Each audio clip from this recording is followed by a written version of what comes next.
Dinamani talkies நேயர்களுக்கு வணக்கம். இன்னைக்கு நம்ம எந்த திரைப்படத்தை பற்றி பார்க்க போகிறோம் அப்படின்னா, சியான் விக்ரம் நடிப்பில் சித்தா டைரக்டர் எஸ்யு அருண்குமார் இயக்கத்தில் வெளியாகி இருக்கிற வீர தீர சூரன் திரைப்படத்தை பற்றி தான் பார்க்க போகிறோம்.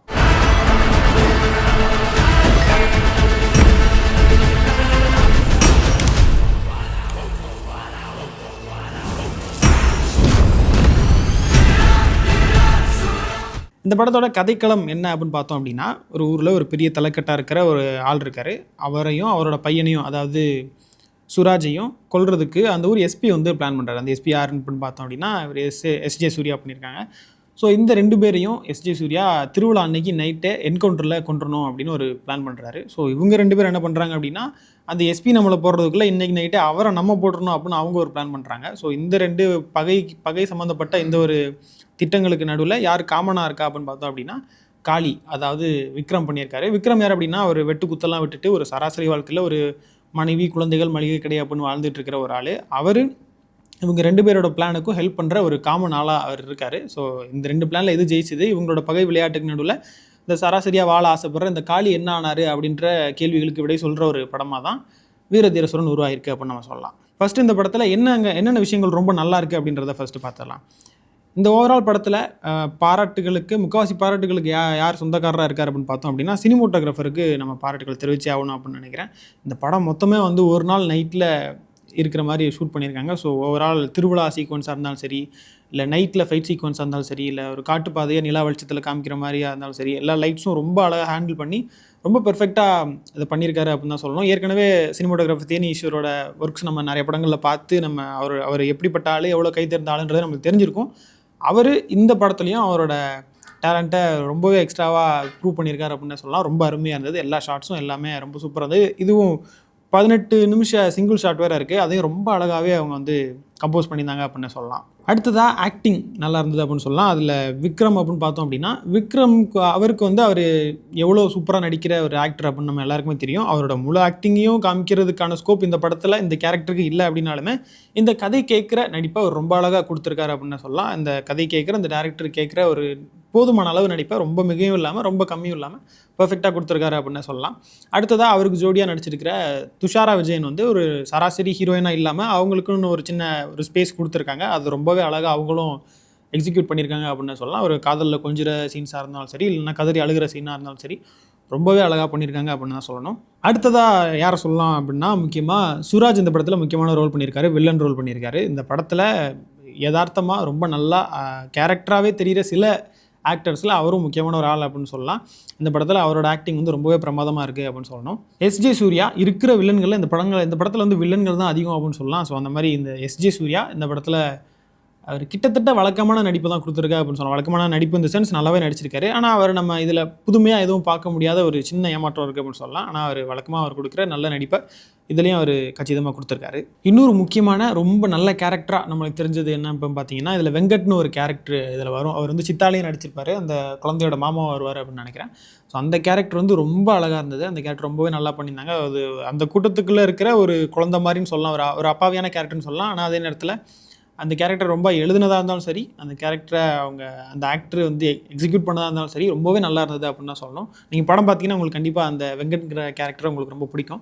அடுத்ததாக என்ன நல்லா இருந்துச்சு இந்த படத்தில் அப்படின்னு பார்த்தீங்கன்னா, ஆப்வியஸாக மியூசிக் ரொம்ப நல்லா இருந்தது. ஜிவி பிரகாஷ் இந்த படத்துக்கு மியூசிக் பண்ணியிருக்காரு. மியூசிக்காக இருந்தாலும் சரி, பேக்ரவுண்ட் ஸ்கோராக இருந்தாலும் சரி, இல்லை பாடல்களாக இருந்தாலும் சரி, எல்லாத்தையுமே அவரோட டேகுக்கு ஏற்ற மாதிரி, அவரோட பிராண்டுக்கு ஏற்ற மாதிரி அந்த டேக்லேயே அவர் ரொம்பவே நல்லா கொடுத்துருந்தாரு அப்படின்னு சொல்லலாம். ஆரம்பத்தில் ஃபஸ்ட் டைம் விக்ரமோட பேரை சொல்லும்போது வர்ற அந்த சின்ன மியூசிக்காக இருந்தாலும் சரி, இல்லை ஓவராலாக ஃபுல் ஃபைட் சீக்வன்ஸில் வர பேக்ரவுண்ட் ஸ்கோராக இருந்தாலும் சரி, எல்லாத்தையுமே படத்துக்கு பொருந்துற மாதிரி ரொம்பவே அழகாக கொடுத்துருந்தாரு அப்படின்னு தான் சொல்லணும். அடுத்தது அந்த படத்தில் நம்ம பாராட்ட வேண்டிய இன்னொரு முக்கியமான ஆள் யார் அப்படின்னு பார்த்தோம் அப்படின்னா, அந்த படத்தோட ரைட்டர் டைரக்டர் எஸ்யு அருண்குமார் தான் சொல்லணும். இந்த படம் நம்ம ரெகுலராக பார்த்த மற்ற படங்கள்லேருந்து கொஞ்சம் தள்ளி நிற்கிதுன்னே தாராளமாக சொல்லலாம் அப்படின்னு நினைக்கிறேன். ஏன்னா நம்ம பார்க்குற பெரும்பாலான கமர்ஷியல் படங்களில் என்ன பார்ப்போம் அப்படின்னா, ஃபஸ்ட்டு ஒரு 20 to 30 மினிட்ஸ்க்குள்ளே ஒவ்வொரு கேரக்டரை இன்ட்ரடியூஸ் பண்ணுவாங்க. அந்த அவங்களோட வாழ்க்கையை காமிப்பாங்க. அது அப்படியே மெதுவாக போய் கொஞ்சம் நேரத்துக்கு அப்புறம் தான் அந்த கான்ஃப்ளிக்ட் ஸ்டார்ட் ஆகி அந்த மாதிரி தான் படம் போகும். ஆனால் இந்த படத்தில் அவர் வந்து படக்குழு வந்து எல்லா இன்டர்வியூலையும் சொன்ன மாதிரியே ஃபஸ்ட்டு ஷாட்லேருந்தே படம் ஸ்டார்ட் ஆயிடுச்சு அப்படின்னு தான் சொல்லணும். அதுவும் ஃபஸ்ட்டு 20 மினிட் வந்து அந்த டென்ஷன் பில்டிங்கை ரொம்பவே அழகாக ஹேண்டில் பண்ணியிருந்தாங்க அப்படின்னு தான் சொல்லணும். ஒரு வீட்டிலேருந்து அங்கே நடக்கிற பிரச்சனைகள்லேருந்து அது போலீஸ் ஸ்டேஷன் வர போய் அது ரொம்பவே அழகாக எக்ஸிக்யூட் பண்ணியிருந்தாங்க அப்படின்னு தான் சொல்லணும். ஸோ அதுக்கு இந்த ரைட்டரை தான் நம்ம வந்து பாராட்டணும் அப்படின்னு நினைக்கிறேன். அதையும் தாண்டி ஒரு 18 மினிட் சிங்கிள் ஷாட் சீக்வன்ஸ் இருக்குது. அதை வந்து ரொம்பவே அழகாக இந்த ஹோல் டீமாக அவங்க எக்ஸிக்யூட் பண்ணியிருக்காங்க அப்படின்னு தான் சொல்லணும். ஒரு சின்ன லேண்ட்ஸ்கேப்பாக இருந்தாலும் பரவாயில்ல, ஒரு ரூமுக்குள்ளே ஒரு வீட்டுக்குள்ளே நடக்கிற சிங்கிள் ஷாட்னா கூட ஆக்டர்ஸை வச்சு நம்ம அவங்களுக்கு ட்ரைனிங் கொடுத்து பண்ணிடலான்ற மாதிரி சொல்லலாம். ஆனால் ஒரு பெரிய லேண்ட்ஸ்கேப்பில் ஒரு ஃபைட்டு ஸ்டார்ட் ஆகி நிறைய இடங்களுக்கு போய் காரில் வந்து கேமரா மவுண்ட் பண்ணி அது கொஞ்சம் தூரம் போய் இது வந்து ரொம்ப பெரிய ஒர்க்கு அப்படின்றத வந்து நம்ம அந்த படத்தை பார்க்கும்போது கண்டிப்பாக பார்த்த எல்லாருமே அதை இந்த சீக்வன்ஸாக கண்டிப்பாக பாராட்டி தான் தீருவாங்க. ஸோ அதனால் அந்த டீமுக்கு நம்மளோட மிகப்பெரிய பாராட்டுக்களை சொல்லி ஆகணும் அப்படின்னு நினைக்கிறேன். அடுத்ததாக ரைட்டராக வந்து ஒரு அருண்குமார் ரொம்பவே அழகாக அந்த படத்தை எழுதியிருக்காரு அப்படின்னு சொல்லலாம். நிறைய இடங்களில் வந்து அந்த ட்ராமா ரொம்பவே அழகாக ஒர்க் அவுட் ஆயிருக்கு அப்படின்னு சொல்லலாம். நிறைய கான்வர்சேஷன் இடங்கள்லாம் இருக்கும். ஸோ அந்த இடங்கள் வந்து மெதுவாக அப்படியே அந்த பில்ட் பண்ண விஷயங்கள் வந்து ரொம்ப நல்லா இருந்துச்சு. எக்ஸாம்பிளுக்கு வந்து எஸ்ஜே சூர்யா வந்து அந்த இதை பற்றி பேசுவார், அந்த என்கவுண்டர் பற்றி சொல்லுவார், எங்கெங்கே சுடணும், அந்த இது எப்படி இருக்கணுன்றதை அவர் ரசித்து சொல்லுவார். ஒரு சின்ன ஷார்ட்டு ஒரு சீன் இருக்கும். ஸோ அது இல்லை அந்த இன்டர்வலுக்கு அப்புறமா ஒரு கல்யாண மண்டபத்தில் ஒரு சின்ன டாக் போர்ஷன் வரும் போலீஸுக்கும் விக்ரமுக்கும். ஸோ அது அந்த மாதிரி விஷயங்கள் வந்து கான்வர்சேஷன் மூலமாக ஒரு டென்ஷனை பில்ட் பண்ணி அது ரொம்பவே அழகாக அவர் ஸ்க்ரீன்லேயும் அதை கொண்டு வந்திருக்காருன்றது உண்மையிலேயே ஒரு பாராட்டக்கூடிய விஷயம் தான். அவரோட இந்த ஒரு நல்ல ரைட்டிங்னால தான் வந்து படம் ஸ்டார்டிங்லேருந்து கிளைமேக்ஸ் வரையுமே வந்து எந்த ஒரு போரும் இல்லாமல் எந்த ஒரு தொய்வும் இல்லாமல் இன்ட்ரெஸ்டிங்காக இன்டென்ஸாக அது பில்ட் ஆகிட்டே போயிட்டே இருந்தது அப்படின்னு சொல்லலாம். அடுத்ததாக இந்த படத்தில் எந்தெந்த விஷயங்கள் ஒர்க் ஆகலை இல்லை இன்னும் கொஞ்சம் பெட்டராக இருந்திருக்கலாம் அப்படின்னா, கதையோட போக்கு வந்து ஆரம்பத்தில் ஃபஸ்ட்டு ஸ்டார்ட் ஆகி ஒரு 20 மினிட்ஸ் நல்லா இன்டென்ஸாக போயிட்டு இன்டர்வலை நோக்கி போகிற அந்த கதை வந்து கொஞ்சம் அது மெதுவாக டவுனான ஒரு ஃபீல் கிடச்சிது. என்னதான் செகண்ட் ஹாஃபில் வந்து ஃபஸ்ட் ஹாஃபை விட ரொம்ப இன்ட்ரெஸ்டிங்கான பிளாட்ஸ் போனாலுமே கூட ஃபஸ்ட் ஹாஃபில் அந்த இன்டர்வல் கிட்ட வர்ற இடங்கள் வந்து கொஞ்சம் ஒரு சின்ன தொய்வை ஏற்படுத்துன்னு சொல்லலாம். அது மிகப்பெரிய மைனஸ் இல்லைன்னாலுமே கூட ஒரு சின்ன ஒரு தொய்வாக இருந்ததை நம்மளால் பார்க்க முடிஞ்சது. அடுத்ததான் இந்த படத்தில் ஒர்க் ஆகாத இல்லைனா இன்னும் கொஞ்சம் பெட்டராக இருந்திருக்கலாம் அப்படின்னு கண்ணில் படுற விஷயங்கள்லாம் என்ன அப்படின்னு பார்த்தோம் அப்படின்னா, ஃபஸ்ட்டு விஷயமாக நம்ம சொல்ல வேண்டியது கேஸ்டிங் தான் அப்படின்னு சொல்லலாம். படத்தோட கதாபாத்திரங்களை நடிகர்களை தேர்வு செஞ்சதில் இன்னும் கொஞ்சம் அதிக கவனம் செலுத்திருக்கலாமோ அப்படின்னு தோணுது. ஏன்னா படத்தோட ஸ்டார்டிங்கில் அந்த இன்டென்ஸாக இருந்த அந்த 20 நிமிஷத்தில் கூட அந்த வீட்டில் இருந்த சில கதாபாத்திரங்களை வந்து படம் கேட்குற அந்த இன்டென்ஸான நடிப்பை கொடுக்காதனால அந்த படத்தோட இன்டென்சிட்டியை ஃபீல் பண்ண முடியாத ஒரு நிலைமை ஏற்படுத்துது அப்படின்னு சொல்லலாம். சில கதாபாத்திரங்கள் வந்து ரொம்ப அப்படியே ஆர்டிஃபிஷியலாக ஸ்டேஜாக இருந்ததுனால அந்த ஒரு சின்ன ஒரு நெருடல் இருந்ததாக சொல்லலாம். உதாரணத்துக்கு வந்து படத்தோட வில்லனாக இருக்கிற இவர் சுராஜோட அப்பாவும் சரி அம்மாவும் சரி, அவங்க 2 பேரும் வந்து கொஞ்சம் படத்தோட யதார்த்தத்தை விட்டு கொஞ்சம் தள்ளி நின்ற மாதிரியான ஒரு ஃபீல் கிடச்சிது அப்படின்றத ஒரு சின்ன எக்ஸாம்பிளாக சொல்லலாம். அடுத்ததாக இன்னொரு விஷயம் என்ன பார்க்குறோம் அப்படின்னா, அடுத்து எந்த விஷயம் நெருடலாக படுது அப்படின்னா, 2 வில்லன்களுக்கு நடுவில் சண்டை. அதாவது சுராஜன் அவங்க அப்பா, அப்புறம் எஸ்ஜே சூர்யா எஸ்பி, இவங்களுக்கு நடுவில் நடக்கிற சண்டையில் விக்ரம் உள்ளே வர்றதுக்கான ரீசன் வந்து ஒரு ஸ்ட்ராங்காக இல்லையோ அப்படின்ற ஒரு ஃபீல் கிடைக்கிது.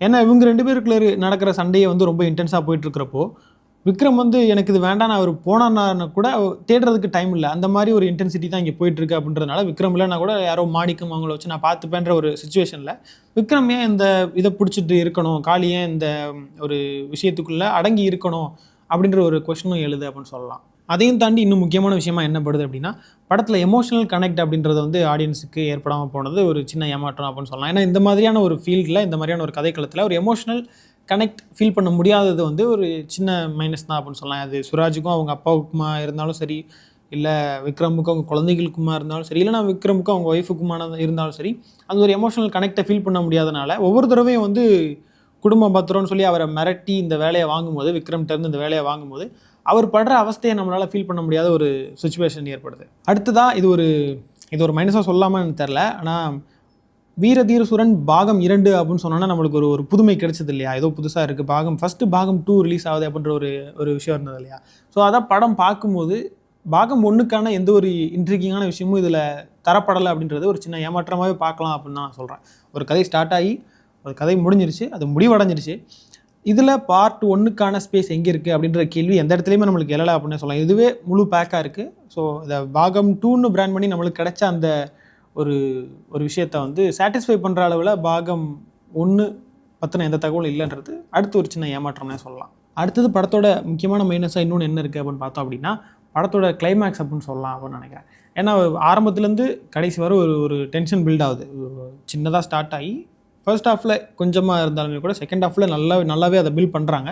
பில்ட் பண்ணி அது கிளைமேக்ஸில் ஒரு புள்ளியை நோக்கி போகும்போது அந்த ஒரு பிரச்சனையிலேருந்து ஹீரோ எப்படி தப்பிக்க போகிறாருன்ற ஒரு டென்ஷன் இருக்கு இல்லையா. ஸோ அதை அவங்க பிரேக் பண்ண இடம் வந்து ரொம்பவே ஒரு எஸ்கேப்பாக தெரிஞ்சுது, ஒரு சினிமேட்டிக் ஒரு கமர்ஷியல் எஸ்கேப்பாக தெரிஞ்சுது அப்படின்னு சொல்லலாம். அவர் ஹீரோவில் அவர் கண்டிப்பாக அந்த மாதிரி தான் பண்ணிடுவாருன்ற ஒரு ஃபீல் கிடச்சிது அப்படின்னு சொல்லலாம். ஏன்னா படம் முழுக்க அது கிடைக்கல. படம் முழுக்க அந்த 5 சீன்ஸாக இருந்தாலுமே கூட நார்மலாக இவர் என்ன ஆகுவார், ஃபேமிலி என்ன போகுதுன்ற ஒரு டென்ஷன் பில்ட் ஆகிட்டே இருக்கும்போது கடைசியாக அவர் சால்வ் பண்ணுற விஷயங்கள் வந்து கொஞ்சம் சினிமேட்டிக்காக வருது, ஒரு சின்ன ஏமாற்றம்னு சொல்லலாம் அப்படின்னு நினைக்கிறேன். ஓவராலாக பார்த்தோம் அப்படின்னா படத்தோட ஸ்டார்டிங்லேருந்து கடைசி வரை ஒரு எந்த ஒரு தொய்வும் இல்லாமல் போரும் இல்லாமல் படத்தை டேரக்டர் கொண்டு போயிருக்காரு. ஸோ விக்ரம் ஃபேன்ஸுக்கு பிடிச்ச மாதிரி தான் அந்த படம் எடுக்க போகிறேன் அப்படின்ற மாதிரி அவர் டேரக்டர் சொல்லியிருந்தார் இல்லையா. ஸோ அதை அவர் சாட்டிஸ்ஃபை பண்ணியிருக்காரு அப்படின்னு சொல்லலாம். ஸோ விக்ரம் ஃபேன்ஸாக இருந்தாலும் சரி, இல்லை ஃபேமிலி ஆடியன்ஸாக இருந்தாலும் சரி, நீங்கள் கண்டிப்பாக அந்த படத்தை தியேட்டரில் போய் என்ஜாய் பண்ணலாம் அப்படின்னு நான் நினைக்கிறேன். இந்த வீடியோ உங்களுக்கு பிடிச்சது அப்படின்னா லைக் பண்ணுங்கள், ஷேர் பண்ணுங்கள். நீங்கள் படம் பார்த்துருந்தீங்க அப்படின்னா உங்களுக்கு பிடிக்காத விஷயங்களை கீழே கமெண்ட் பண்ணுங்கள். தினமணி சேனலை சப்ஸ்கிரைப் பண்ணுங்கள்.